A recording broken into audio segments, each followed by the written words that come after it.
देखो, सवाल खाली प्रॉपर्टी टैक्स का नहीं इस वक्त जम्मू कश्मीर में। आप दूसरी तरफ से देख लीजिए, महंगाई आसमान छू रही है। जो इंटरनेशनल मार्केट में इस वक्त पेट्रोल का दाम $54 प्रति बैरल है, उस हिसाब से यहाँ पर 50 रुपए का पेट्रोल होना चाहिए, जो इस वक्त हमारे कम्यूटर्स को 95 और 100 के दरमियान दिया जा रहा है। इसी तरह से डीजल, इसी तरह से गैस, इन सारी चीजों को जो इन्होंने बढ़ावा देकर रेट्स बना दिए, उससे बाकी तमाम जरूरियात जिंदगी के चीजों में कीमतें बढ़ती हैं।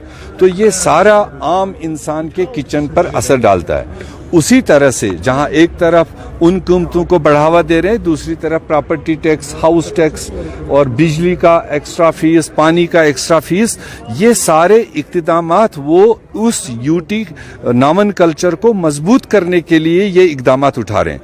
क्योंकि यूटी ना होती तो इस तरह के प्रॉपर्टी टैक्स, हाउस टैक्स की बात ही नहीं आती। जो बाकी देश में यूटीज हैं, उन सब में ये हाउस और प्रॉपर्टी टैक्स लगता है, लोग पे करते हैं। इसीलिए तमाम यूटी में रहने वाले लोग अपने आप को स्टेट की डिमांड रखते हैं। तो हमारा रोना यही है, हम तो एक फुल फ्लैश स्टेट थे, हमें यूटी में क्यों बदल दिया, और यूटी में बदलने के बाद इतने सारे जो जुल्म है हमारे लोगों के साथ क्यों कर रहे हैं। एक तरफ ऑलरेडी कोविड की वजह से, दूसरी तरफ यहाँ के सियासी हालात की वजह से यहाँ लोगों की आमदनियां बहुत कम हो चुकी हैं, जीरो के बराबर। और दूसरी तरफ से आप सरकारी तौर पर मतलब एक के ऊपर एक लोड बढ़ाते जा रहे हो। तो इस तरह से लगता कुल मिलाकर कि भाजपा सरकार को इस खित्ते में लोगों को इकोनॉमिकली पसमानदा बनाने की एक बाज़ाब्ता पॉलिसी है, जिसके तहत ये किया जा रहा है। डेलीगेशन इस तरह की आती जाती हैं, हमारा कोई सीधा उसमें कोई ऑब्जेक्शन नहीं है, मगर सवाल ये है कि उसका रिटर्न क्या है।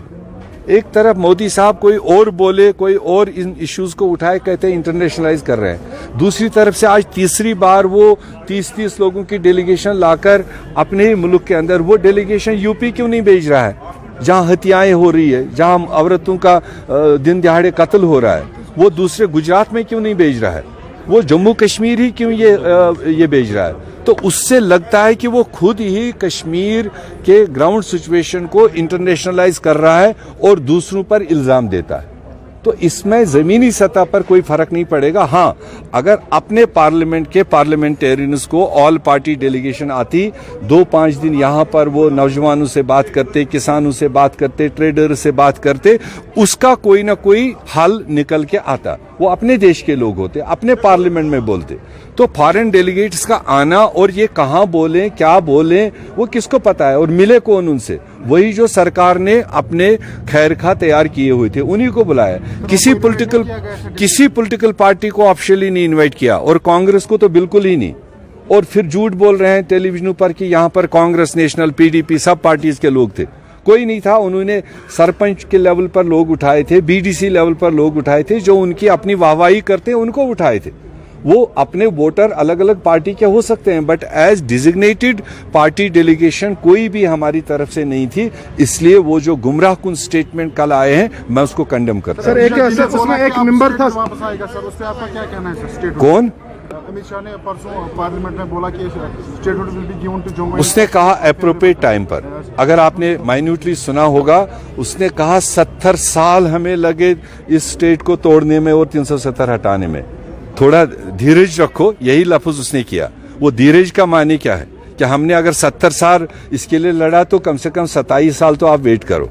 तो मेरा मानना है, जब तक भाजपा की सरकार दिल्ली में है, मुझे नहीं लगता है कि वो स्टेट रेस्टोर करें। 370-35 की तो दूर की बात है, क्योंकि वो सुप्रीम कोर्ट मामला गया हुआ है। हम उम्मीद जरूर रखेंगे सुप्रीम कोर्ट उसमें कोई सही फैसला दे सकती है।